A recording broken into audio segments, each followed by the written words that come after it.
In this video, I will be demonstrating Power BI folder support in Soterre. First, let's take a look at my workspace in Power BI. The workspace has standard content as well as folders and subfolders with content.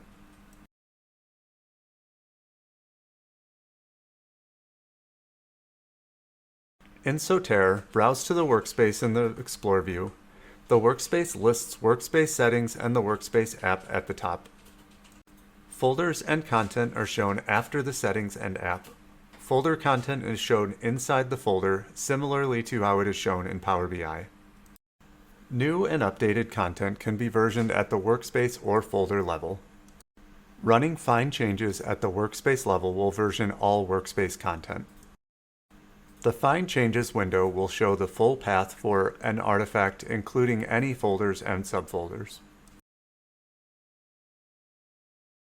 Similarly, running fine changes on a folder will version only the folder and its contents.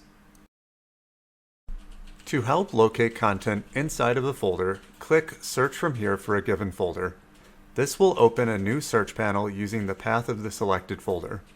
Using this feature, users can search for any of the supported search criteria, limited to the artifacts inside the selected folder recursively. Back in the Explore pane, users can view the timeline for a folder by clicking the Open Timeline button. This will show all changes that have occurred for the folder and any descendants. In addition to versioning, users can also limit deployment to a selected folder. In this example, I will deploy a folder from the Dev workspace to the QA workspace where the folder does not already exist. Any folders and child artifacts that do not exist will be created.